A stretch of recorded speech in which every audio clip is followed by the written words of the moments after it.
Assalamualaikum warahmatullahi wabarakatuh. Alhamdulillahi rabbil alamin wal aqibatu lil muttaqin wala udwana illa 'alal zalimin. Asyhadu an la ilaha illallah wahdahu la syarika lah. Al-ahadus samad alladzi lam yalid wa lam yulad wa lam yakul lahu kufuwan ahad.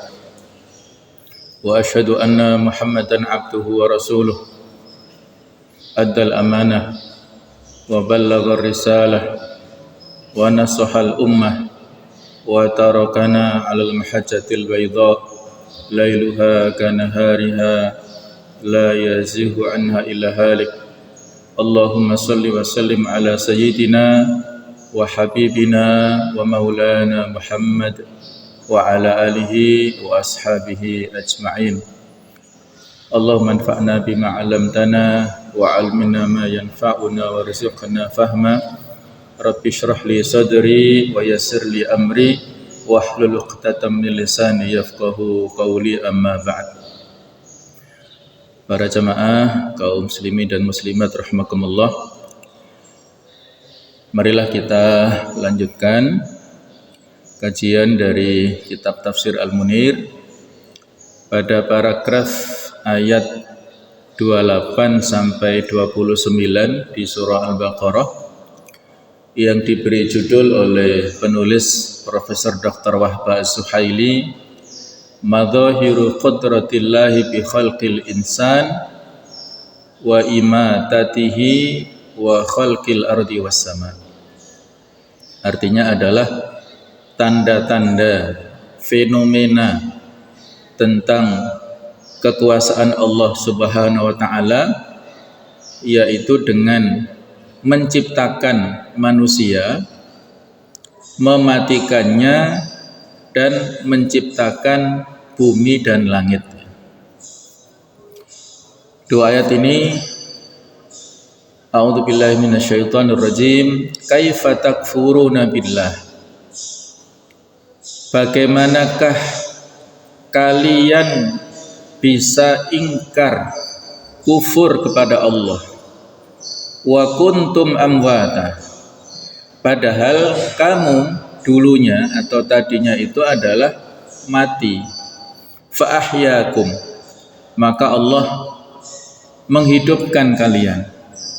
Tsumma yumitukum, kemudian Allah mematikan kalian. Tsumma yuhyikum, kemudian Allah menghidupkan kalian. Tsumma ilaihi turja'un, kemudian hanya kepadanya lah kalian dikembalikan.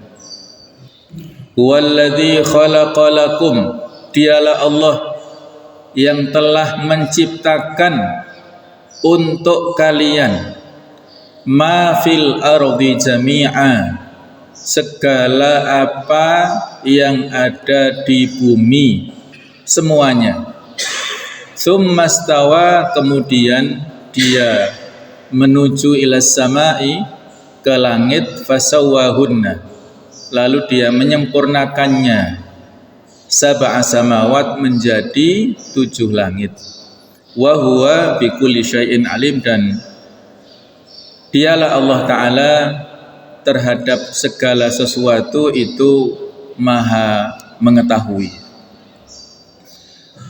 Sama sekalian rahmatullah, ayat di 28 ini adalah, walaupun di sini ada bentuk pertanyaan ya, tapi ini adalah merupakan istifham ingkari, pertanyaan yang berfungsi untuk mengingkari, menolak apa yang dilakukan oleh orang-orang kafir. Terutama di sini adalah khitab atau yang diajak bicara pada saat itu adalah orang-orang kafir Makkah. Bagaimana kalian bisa kufur, ingkar kepada Allah? Kenapa kalian bisa kufur? Tidak habis pikir, mengapa kalian bisa ingkar kepada Allah padahal Allah Ta'ala yang telah menjadikan kalian yang sebelumnya dulu mati, pada saat kita semuanya masih menjadi air mani yang ada di bapak-bapak kita masing-masing. Dulunya kita tidak ada, dulunya kita mati. Fa'ahyakum, maka Allah menghidupkan kita semuanya dengan bertemunya sel telur dan sel sperma menjadi sebuah janin, ditiupkan ruh dan seterusnya. Proses penciptaan kita, kemudian lahir di dunia, tsumma yumitukum, kemudian pada akhirnya nanti kita mati, tsumma yuhyikum, kemudian kita dihidupkan lagi. Kemudian ayat yang kedua, 29 ini adalah menunjukkan tentang kekuasaan Allah Ta'ala yang ini memperkuat untuk keimanan kita kepadanya. Tidak ada alasan kepada kita untuk kafir, untuk ingkar. Baiklah, cepat sekalian kita langsung kepada pembahasan tentang munasabatul ayat, korelasi hubungan antara dua ayat ini dengan ayat-ayat sebelumnya. Setelah Allah menyebutkan berbagai sifat orang-orang fasik dan sikap orang-orang kafir terhadap Al-Quran, mereka yang digambarkan pada ayat sebelumnya ragu dan ingkar terhadap Al-Quran. Orang-orang fasik ini adalah orang-orang yang quduna ahdallah, mereka merusak perjanjian kepada Allah Ta'ala, dan mereka tidak melakukan segala perintah Allah, dan juga mereka melakukan segala macam praktek kerusakan di muka bumi ini. Maka Allah mengarahkan pembicaraan kepada orang-orang kafir dalam dua ayat ini dalam bentuk kecaman, ungkapan keheranan dan celaan atas sikap mereka, yaitu dengan menyebutkan bukti-bukti yang menyeru kepada iman, yaitu karunia-karunia yang menunjukkan kodrat atau kekuasaan Allah Subhanahu wa Ta'ala sejak awal hingga akhir penciptaan.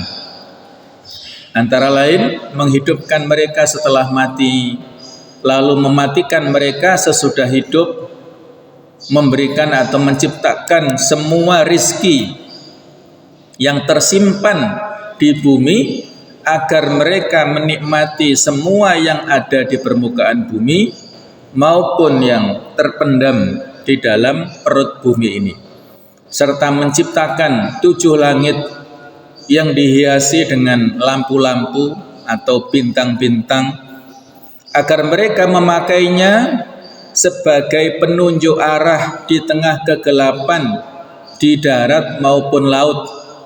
Setelah semua ini, apakah mereka tetap kafir kepada Muhammad dan kerasulannya? Jadi ini adalah merupakan kecaman-kecaman yang keras kepada orang-orang kafir yang kufur terhadap risalah Nabi Muhammad, tidak mau mengimani apa yang disampaikan beliau, yang isinya adalah mengajak untuk beriman kepada Allah dan yang lain-lain.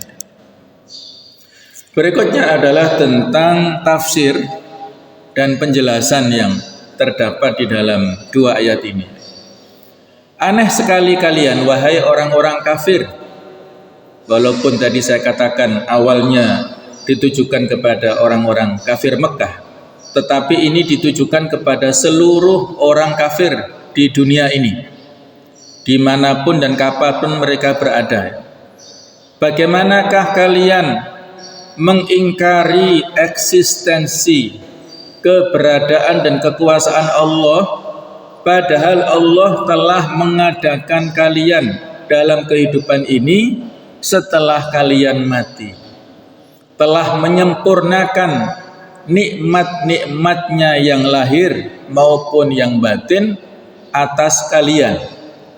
Wasbaghu alaikum ni'amahu dhahiratan wa batina. Allah telah memberikan dengan lapang nikmat-nikmatnya kepada kalian, baik yang lahir ataupun yang batin, memberikan kalian elemen-elemen kehidupan yang paling baik, baik itu berupa akal, panca indera dan perasaan, dan memberi kalian rezeki yang menjamin kelangsungan hidup kalian, Kemudian dia mematikan kalian pada waktu ajal kalian sudah tiba. Lalu dia menghidupkan kalian dengan membangkitkan kalian dari kubur. Selanjutnya kalian kembali kepada Allah semata untuk menerima perhitungan dan balasan atas amal-amal kalian.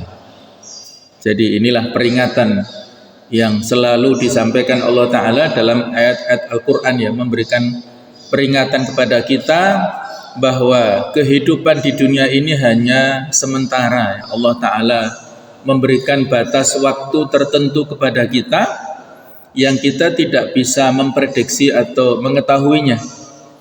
Pada saat kita menjadi janin dan ditiupkan ruh dalam jasad kita masing-masing, ketika kita berada di rahim ibu kita masing-masing, maka saat itulah Allah memerintahkan kepada kita, maksudnya kepada malaikat, untuk meniupkan ruh kepada jasad kita dan memerintahkan 4 ketentuan, yaitu bikat birizkihi, dengan menentukan kadar rizkinya, wa ajalihi, dan ajalnya, wa amalihi, dan amalnya, wa syakiun au sa'id, dan juga apakah orang ini sengsara atau bahagia.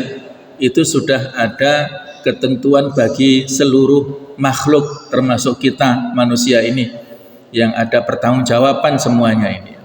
Jadi tidak boleh kita ingkar, kufur terhadap seluruh nikmat Allah Ta'ala itu. Setiap orang akan dibalas atas perbuatan-perbuatan yang pernah dilakukannya. Setiap jiwa akan ditanyai tentang nikmat-nikmat yang telah dikaruniakan Allah kepadanya.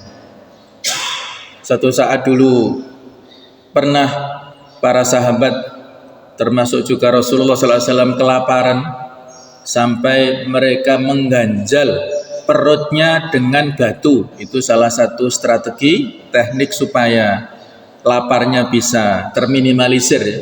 Jadi batu diletakkan di sini, kemudian ditutup dengan sarungnya.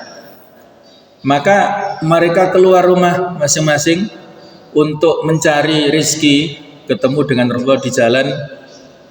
Maka mereka bertamu kepada salah seorang sahabat yang sekiranya itu secara zahir lebih mampu daripada sahabat-sahabat yang kelaparan ini.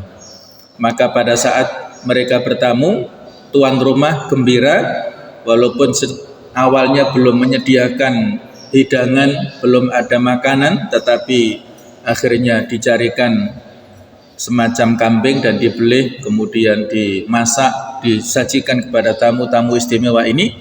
Setelah itu Rasulullah dan para sahabat mendapatkan makanan yang lezat dan memakan dengan kenyang. Nah, selesai makan itulah beliau mengatakan satu, akhir ayat, tsumma latus'alunna yauma idzin 'anin na'im. Kemudian kalian akan ditanya pada hari itu tentang nikmat yang telah kita dapatkan ini, yaitu nikmat makan, nikmat hidangan, nikmat waktu, dan seluruh nikmat itu akan ditanya. Tsumma latus'alunna yauma idzin 'anin na'im. Semua nikmat itu ada pertanggungjawabannya. La tazulu qadama 'abdin yaumal qiyamah hatta yus'ala an arba'in. Tidaklah bergeser kaki anak manusia nanti di akhirat kecuali ditanya oleh Allah tentang 4 hal, 4 pertanggungjawaban. Yang pertama, an umrihi fi ma afnahu, tentang usianya, dihabiskan untuk apa?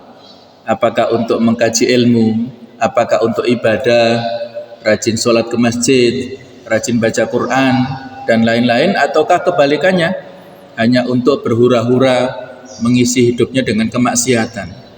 Yang kedua, wa an ilmihi madza amila bihi, ditanya tentang ilmunya, kepandaiannya, dia manfaatkan untuk apa?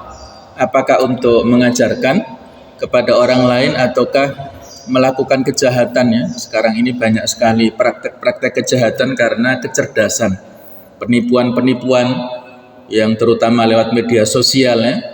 ada yang hanya mengklik APK undangan, akhirnya rekening 1,5 M hilang. Itu karena kejahatan faktor itu ya, karena kecerdasan orang yang malingnya itu hanya mengklik aplikasi PDF ya. Ini hati-hati, itu ada warga Malang yang sampai habis sampai 500 juta hilang di rekeningnya. Jadi hati-hati, ini ilmu yang tidak manfaat, ilmu yang madharat ya. Yang ketiga, wa an malihi. Ada dua pertanyaan tentang harta. Min aina akhadahu, dari mana diambil, wa fi ma anfaqahu, kemana alokasinya, belanjanya kemana. Ada dua pertanyaan. Yang keempat adalah wa an jismihi fi ma ablahu, tentang fisiknya. Kita punya fisik yang sehat, apakah dialokasikan untuk kegiatan yang positif ataukah kegiatan yang negatif. Kata para hukama, para ulama, nafsuka, jiwa kita ini, fisik kita ini, in lam tushhilhu fil ta'ah yushhiluka fil maksiyah. Kalau kita tidak sibukkan untuk ketaatan, maka fisik kita ini akan menyibukkan kita dalam hal kemaksiatan. Kalau kita tidak aktif dalam aktivitas yang baik, maka kita akan aktif di aktivitas buruk. Itu sudah menjadi sunnatullah. Kalau kita aktif di ketakmiran, aktif di kegiatan RW, aktif di kegiatan sosial kemasyarakatan, maka bisa meminimalisir kita dan selalu dalam kondisi yang baik ya. Tapi kalau kita nggak sibuk dalam kebaikan, maka kita disibukkan dengan aktivitas kemaksiatan, kesana kemari hanya untuk melaksanakan kegiatan-kegiatan yang negatif misalnya. Jadi semuanya ada pertanggungjawabannya, yang nikmat Allah. Dua kematian dan dua kehidupan ini tidak memberi kalian alasan untuk tetap dalam kekafiran, memperolok-olok perumpamaan Al-Quran, dan mengingkari kenabian Muhammad sallallahu alaihi wasallam. Ibnu Abbas dan Ibnu Mas'ud berkata tentang ayat ini, artinya dulu kalian mati tiada wujudnya sebelum kalian diciptakan. Lalu dia menghidupkan, yakni menciptakan kalian, kemudian Allah mematikan kalian setelah tiba ajal kalian, kemudian dia menghidupkan kalian pada hari kiamat, sehingga disebut yaumul qiyamah, hari kebangkitan, kita dihidupkan kembali. Hal ini dikuatkan dengan ayat lain yang disebutkan di surat Al-Ghafir. Surat Al-Ghafir ini nama lainnya adalah surat Al-Mu'min, beda dengan Al-Mu'minin ya. Jadi surat Ghafir sama dengan surat Al-Mu'min ayat yang ke-11. Qalu Rabbana amattana thnataini wa ahyaitana thnataini fa'tarafna bidhunubina fahal ila khuruji min sabil. Mereka menjawab, ya Tuhan kami, Engkau telah mematikan kami 2 kali dan telah menghidupkan kami 2 kali pula. Lalu kami mengakui dosa-dosa kami. Maka adakah jalan bagi kami untuk keluar dari neraka? Ya, jawabannya tidak ada. Ini sudah terlambat. Penyesalan yang disampaikan oleh orang-orang kafir ini terlambat. Sudah tidak ada waktu lagi untuk beramal, untuk memperbaiki diri pada saat di yaumul akhirat nanti ya. Jadi ada kata-kata amat tanasnata ini, engkau telah mematikan kami selama 2 kali tadi ya. Kita pada saat dulunya menjadi mani, kemudian nanti pun kita mati, kemudian kita juga dihidupkan 2 kali, sekarang ini kita hidup, dan nanti di yaumul qiyamah kita dihidupkan lagi. Kemudian jamaah sekalian, kata Ibnu Atiyah, pendapat inilah yang dimaksud oleh ayat ini. Dan pendapat ini tak bisa dibantah oleh orang-orang kafir, sebab mereka mengakui keduanya. Kalau jiwa orang-orang kafir itu mengakui bahwa mereka dulunya mati dan tiada wujud, lalu mereka dihidupkan di dunia, kemudian dimatikan di sana, maka kepastian akan adanya penghidupan lagi menjadi kuat bagi mereka, dan pengingkaran mereka menjadi klaim yang tidak beralasan. Jadi inilah dalil secara akliyah kalau pada saat kita dihidupkan di dunia ini setelah dulu kita tidak ada, maka pasti pada saat kita nanti di akhirat dihidupkan lagi setelah kematian kita di alam barzakh, itu sesuatu yang lebih logis ya, yang lebih masuk akal lagi. Jadi inilah alasan-alasan kita yang kita harus jadikan landasan. Tidak ada alasan untuk kufur ingkar kepada Allah Subhanahu wa taala. Kemudian jemaah sekalian, ayat yang kita baca tadi ayat 29, huwallazi khalaqalakum ma fil ardi jami'a. Selanjutnya sesudah menyebutkan titik permulaan dan titik akhir, Allah taala menyebutkan bukti atas kebangkitan dan bukti yang mengarahkan jiwa untuk beriman. Allah menjelaskan bahwa Dia telah menciptakan bumi dan segala isinya buat kalian, agar kalian memanfaatkan semua yang ada di sana dan mengambil pelajaran bahwa Allah lah pencipta dan pemberi rezeki. Allah adalah Ar-Razzaq dan Allah adalah Al-Khaliq. Pemanfaatan bumi ini bisa bersifat material, yaitu menarik guna dari benda-benda kasat mata untuk penghidupan, dan bisa pula bersifat maknawi secara abstrak, yaitu dengan memandang dan menarik pelajaran tentang hal-hal yang tidak bisa dijangkau oleh tangan kalian. Dan dengan dua bentuk pemanfaatan bumi ini, maka terpenuhilah makanan badan dan makanan fisik. Jadi Allah Ta'ala yang menyediakan, khalaqalakum, menyediakan untuk kalian, menciptakan untuk kalian ma fil ardi jami'a. Ma ini mengandung makna yang luas. Apapun yang ada di langit dan di bumi ini, apakah berupa udara, berupa laut, berupa air, berupa fasilitas apapun, semuanya adalah lakum, yaitu kalau kita sebagai manusia adalah untuk manusia semuanya ini. Allah Ta'ala memantapkan kehidupan di bumi bagi manusia dengan menaunginya dengan atap yang terpelihara, yaitu 7 langit yang dipasangnya di tempat tinggi dengan kekuasaannya, diciptakannya dengan kokoh, diadakannya dengan hikmahnya, dan dihiasi dengan berbagai planet dan bintang yang luar biasa untuk menyinari bumi pada malam hari. Hanya Allah yang mengetahui hakikatnya dan keistimewaan-keistimewaannya. Allah tahu akan semua yang diciptakannya di bumi dan di langit. Semua itu membuktikan kekuasaan Allah, menunjukkan eksistensi Tuhan pencipta, dan hanya Dialah yang mampu mengulangi penciptaan dan mengembalikan kehidupan. Apakah setelah ini masih ada alasan bagi kekafiran dan pengingkaran atas wujud Allah? Ini adalah pertanyaan yang tentunya jawabannya tidak ada lagi. Tidak ada alasan kekafiran bagi seluruh manusia. Berikutnya tentang fiqhul haya awil ahkam, yaitu beberapa pelajaran yang bisa kita ambil dari 2 ayat ini, fikih kehidupan atau hukum-hukumnya. Cap kekafiran melekat pada setiap orang yang tidak mengakui kenabian Muhammad SAW dan ajaran yang dibawahnya, meskipun mereka beriman kepada kitab samawi terdahulu, sebab mereka tidak mengakui bahwa Al-Quran berasal dari Allah. Dan siapapun yang beranggapan bahwa Al-Quran adalah perkataan manusia, berarti dia menyekutukan Allah serta melanggar janji. Bahwasanya innal isnata minad-din, ya, kata para ulama, sanad, ya, pensanatan itu adalah bagian dari agama. Laulal isnad laqala man syaa, laqala man syaa maqala, ya.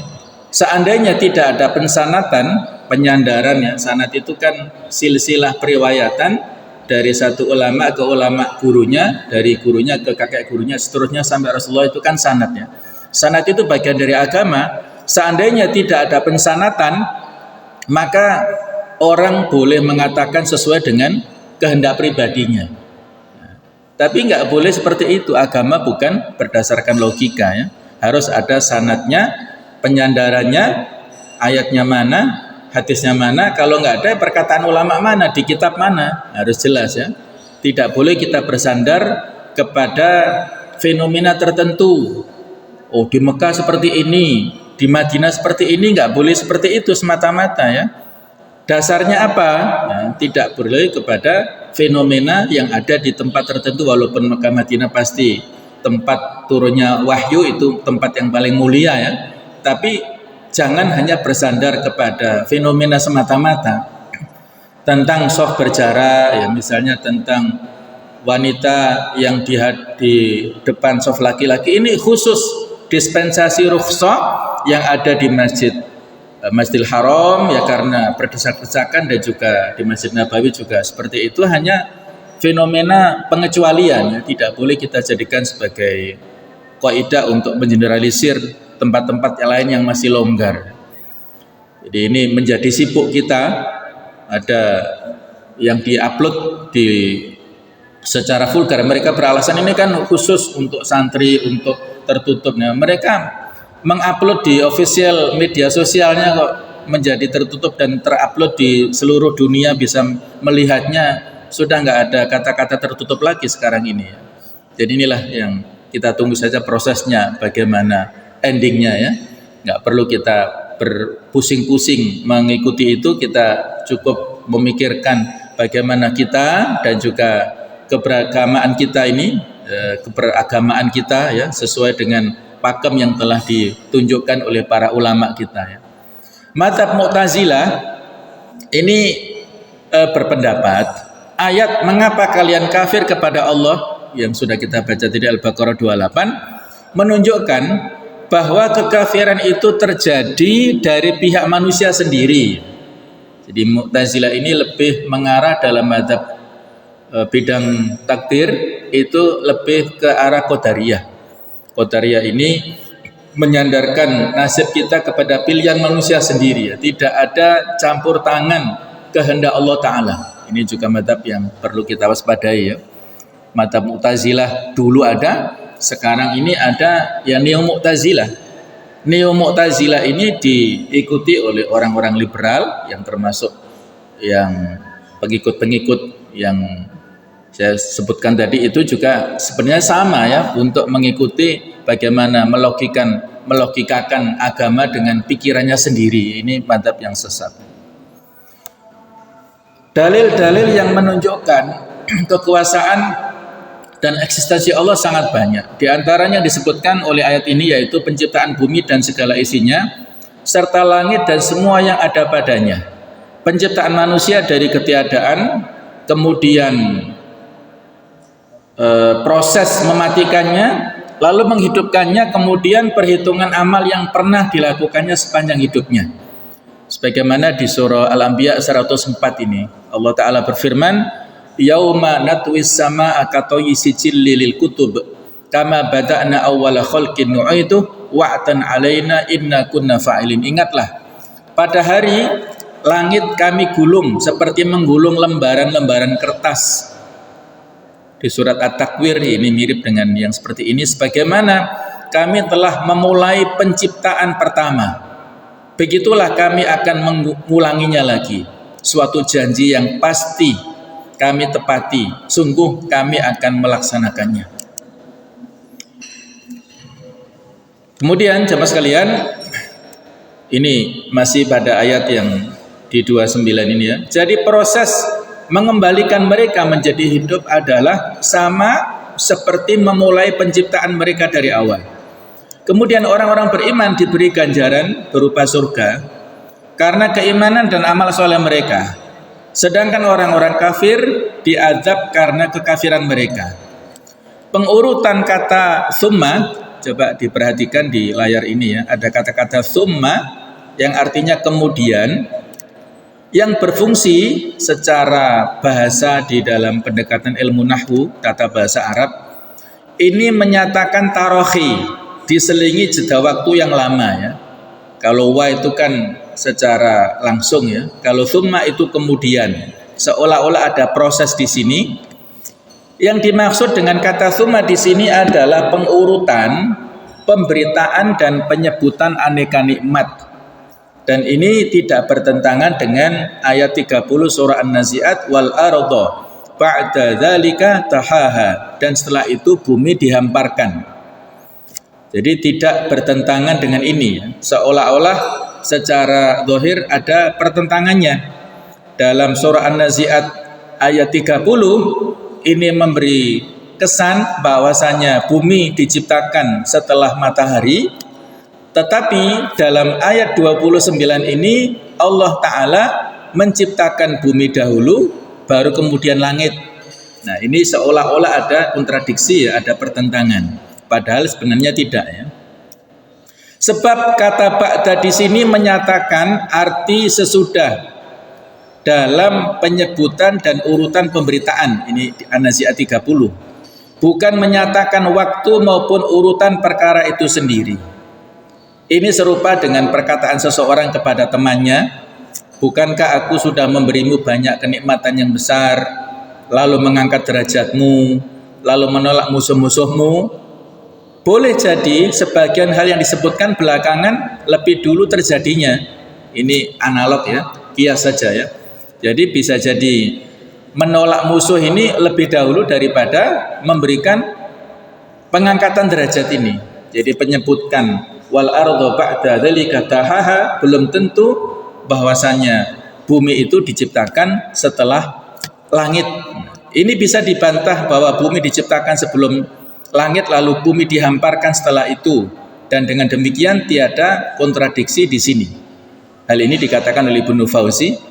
Namun Ibnu Katsir berkata, ayat ini yakni ayat 29 surah Al-Baqarah menunjukkan bumi diciptakan sebelum langit, sebagaimana firman Allah Ta'ala dalam surah Fussilat ayat 9 dan 10.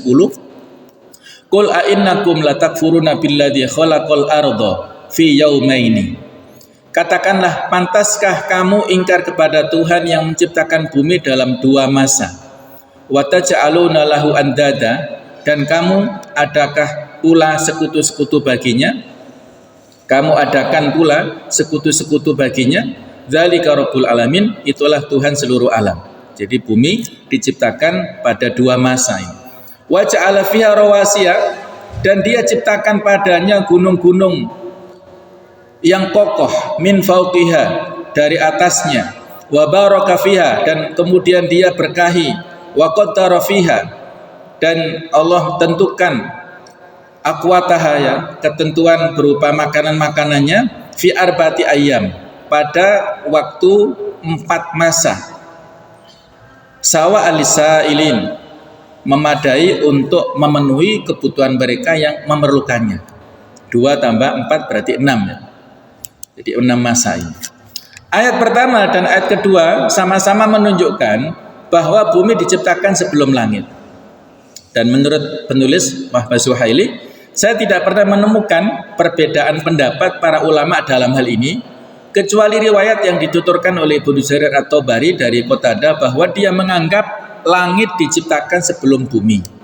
Sementara itu Al-Qurtubi tidak mengambil sikap yang pasti ketika menafsirkan di surat An-Nazi'at wal arda ba'da dzalika tahaha.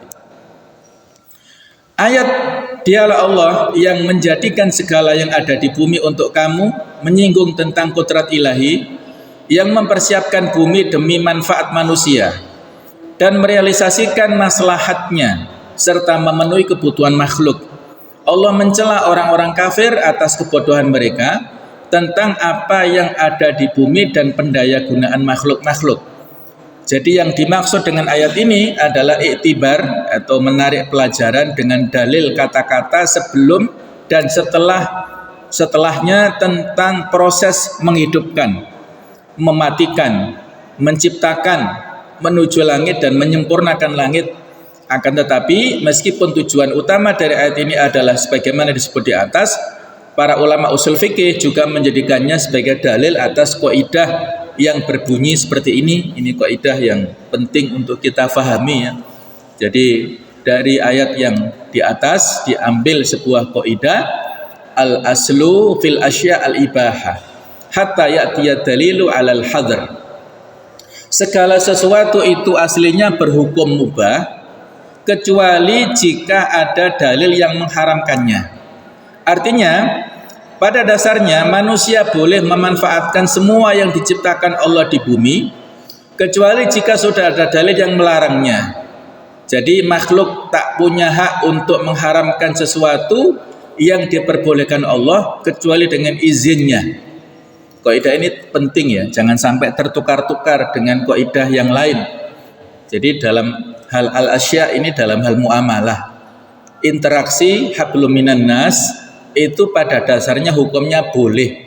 Selama tidak ada larangannya maka hukumnya mubah. Dalam bab muamalah, jual beli, interaksi sosial kemasyarakatan ya, selama tidak ada larangannya boleh. Misalnya kaitannya dengan jual beli online, atau misalnya jual beli dalam bentuk pemesanan, jual beli dalam bentuk misalnya multi level marketing dan lain-lain ya. Jangan kita buru-buru untuk mengharamkan sesuatu yang belum kita ketahui. Kalau selama tidak ada dalil pelarangannya maka hukumnya halal. Jadi kalau dalam bab muamalah pertanyaannya mana larangannya? Kebalikannya dalam hal ibadah ya, kalau kebalikan dari kaidah ini al aslu fil ibadah al hadr, pada dasarnya dalam ibadah itu hukumnya terlarang hatta ya'tiya dalil alal amr, sampai datang dalil yang menunjukkan perintah. Jadi kalau dalam bab ibadah pertanyaannya perintahnya mana? Kalau belum ada perintahnya nanti dulu. Jadi ini jangan dibolak-balik ya. Tujuannya kan baik, ibadah kok dilarang. Bukan begitu ya. Jadi harus didudukkan secara proporsional ya. Karena ya memang pembahasannya panjang di sini ya, pro kontra, dan kita pun juga harus bijak dalam mensikapinya ya. Jadi kita kembali dalam bab muamalah ini, selama tidak ada larangannya maka hukumnya boleh al-ibahah. Karena tadi khalaqalakum, Allah menciptakan untuk kita semuanya yang ada di bumi ini. Kemudian dikuatkan oleh firman ini, qul ara'aitum ma anzalallahu lakum mir rizqin faja'altum minhu harama wa halala qul Allahu adzina lakum am 'alallahi taftarun. Katakanlah Muhammad, terangkanlah kepadaku tentang rizki yang diturunkan Allah kepadamu, lalu kamu jadikan sebagiannya haram dan sebagiannya halal. Katakanlah, apakah Allah telah memberikan izin kepadamu tentang ini ataukah kamu mengada-ada atas nama Allah? Nah, coba ini keterangan yang jelas ya kepada Rasulnya, bahwasanya Rasul saja ditegur. Apakah Allah mengizinkan adzina lakum 'alallahi taftarun, untuk mengada-ada atas nama Allah?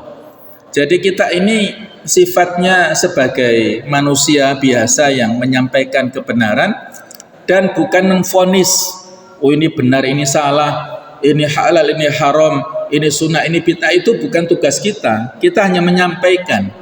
Nahnu du'at walasna qudat, kita ini adalah para dai dan bukan hakim. Jangan menvonis sesuatu yang kita terbatas dalam hal pengetahuan tentang sesuatu itu. Kita mengikuti bagaimana fatwa dan petunjuk para ulama. Kita hati-hati dalam hal memilih dan bersikap tentang segala hal. Pengetahuan Allah itu luas, meliputi semua penciptaannya, dan karena dialah pencipta segala sesuatu maka pasti dia mengetahui segala sesuatu. Keteraturan yang ada di langit dan bumi ini tidak lain karena ia diciptakan oleh Tuhan yang maha bijaksana dan maha mengetahui akan apa yang diciptakannya.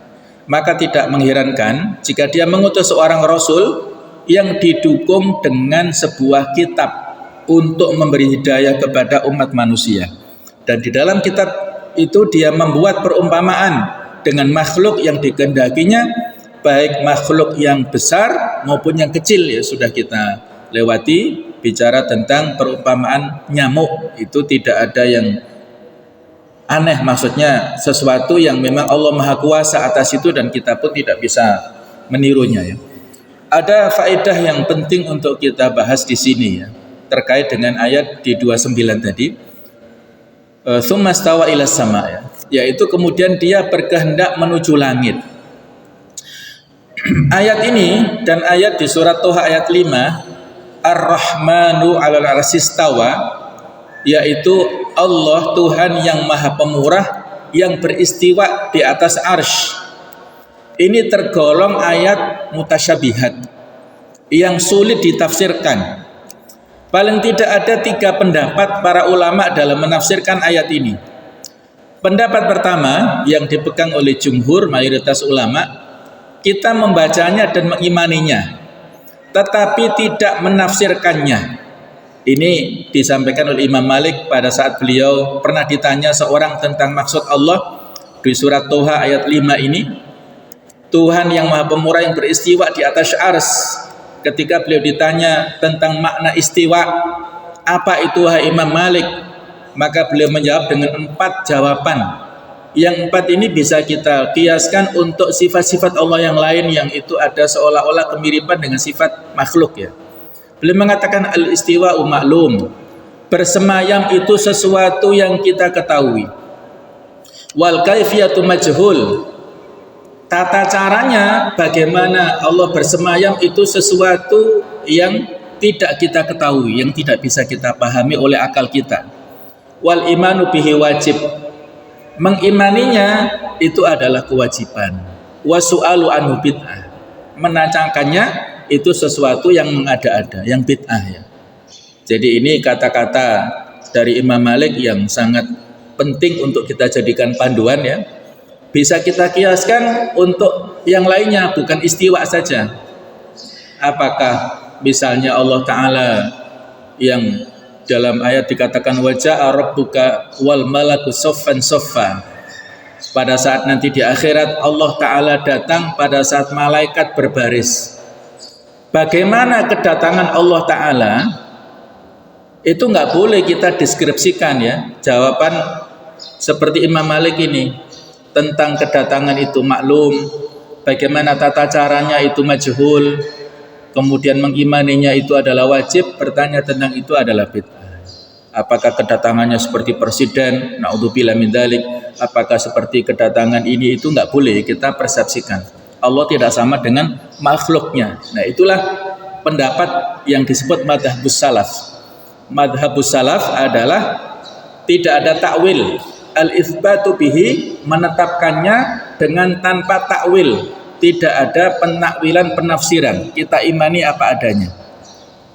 Pendapat kedua yaitu golongan musyabbihah, kelompok-kelompok yang mendeskripsikan, kita membacanya dan menafsirkannya dengan makna yang sesuai dengan lahiriah bahasa Arab, yaitu bahwa istiwa artinya berada tinggi di atas sesuatu, atau dalam bahasa kita bersemayam tadi ya, atau artinya berdiri tegak. Pendapat ini batil, sebab itu termasuk sifat benda dan Allah bersih dari sifat-sifat kebendaan. Ini adalah sifat makhluk dan Allah tidak sama dengan makhluknya. Jadi ini pendapat yang harus kita hindari, madhab musyabbihah. Pendapat ketiga dipegang oleh sebagian ulama yang disebut dengan madhabul kholaf. Kita membacanya, menakwilkannya, serta mengalihkan maknanya kepada lahirnya. Dalam hal ini ada yang mengatakan maknanya adalah istawa, menduduki atau menguasai, atau dalam bahasa lain adalah istaula, menduduki atau menguasai. Jadi kalau pendapat salaf tadi istawa bermakna dengan istaqarra, menetap, kemudian kalau pendapat ketiga madhabul kholaf ini adalah bermakna istaula atau menguasai. Jadi pendapat tiga ini biasanya diikuti oleh madhab Asy'ariyah dalam bidang akidah. Di pendapat yang ketiga dalam bab asma wa sifat itu adalah ada pentakwilan di sini, tidak makna zahirnya tapi ditakwilkan. Ada pula yang mengatakan artinya adalah istawa yang bermakna berada tinggi di atas, dan yang dimaksud wallahu alam adalah ketinggian urusannya. Ini yang ditarjih, dikuatkan oleh si penulis.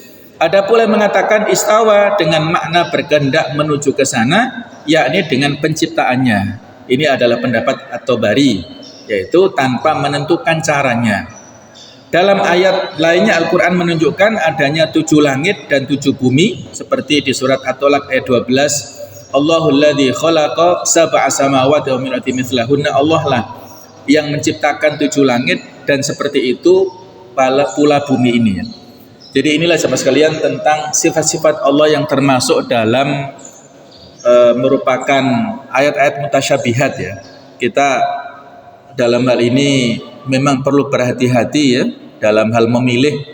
Kalau pendapat pribadi saya memang madhabus salaf yang lebih aman dan tidak berisiko ya, karena kita imani apa adanya tanpa ada penakwilan. Jadi kita imani tanpa adanya tahrif, penyimpangan, tanpa adanya tasbih, penyamaan dengan makhluknya, dan tidak boleh ditolak. Kalau pendapat-pendapat Mu'tazilah tentang sifat-sifat Allah itu mereka menolaknya. Tentang sifat maha mendengar, maha mengetahui, maha melihat, orang-orang Mu'tazilah itu menolak. Karena mereka beranggapan bahwa ini ada penyamaan dengan makhluknya. Dan Allah tidak sama dengan makhluknya sehingga ditolak. Sifat-sifat ini juga berbahaya ya.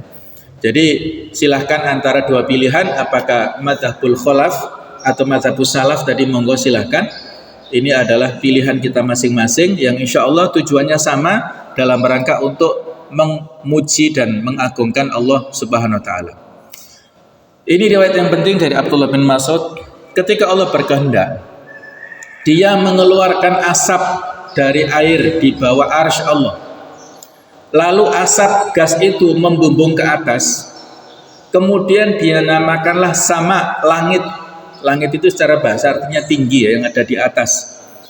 Air yang tadi dikeringkan menjadi bumi dan dijadikan 7 lapis dalam 2 hari, yaitu hari Ahad dan Senin. Kemudian pada hari Selasa dan Rabu Allah menciptakan gunung, pepohonan di bumi, dan makanan maupun keperluan bagi penghuninya. Di hari Kamis dan Jumat, gas atau uap dari air tadi dijadikan Allah langit 7 lapis. Nah, inilah penafsiran dari Abdullah bin Mas'ud yang ketika seorang sahabat berpendapat seperti ini tentunya bukan dari hawa nafsunya ya. Ini bisa jadi disandarkan kepada Rasulullah tapi tidak disebutkan. Ini pengetahuan beliau yang bisa menjadi pelengkap referensi daripada yang lainnya. Dan menurut riwayat lainnya, pada hari Jumat inilah Allah Ta'ala menciptakan Nabi Adam alaihissalam ya, setelah penciptaan bumi, kemudian langit, dan kemudian bumi pun disempurnakan. Dahaha tadi adalah menghamparkan, menciptakan segala sesuatunya tadi. Baru kemudian Allah Ta'ala menciptakan Nabi Adam alaihissalam yang memang pada awalnya berada di langit sana, dan sebelumnya sudah ada makhluk-makhluk yang berdiam di bumi ya, yang mereka melakukan banyak sekali penyimpangan-penyimpangan. Sama sekalian seperti inilah yang bisa kita bahas. Ada beberapa yang lainnya tapi insya Allah ini sudah mewakili daripada penjelasan yang ada di 2 ayat ini. Mudah-mudahan bisa kita fahami dan bisa kita ambil pelajaran yang ada di 2 ayat ini, dan mudah-mudahan senantiasa menjadikan kita selalu bersemangat untuk menghayati, menjadikan Al-Quran dalam kehidupan kita sebagai pedoman untuk mengantarkan kita kepada kebahagiaan dunia sampai akhirat. Mudah-mudahan ada manfaatnya. Mohon maaf atas segala kekurangan. Subhanakallahumma bihamdik, asyhadu an la ilaha illa anta, astaghfiruka wa atubu ilaik. Wassalamualaikum warahmatullahi wabarakatuh.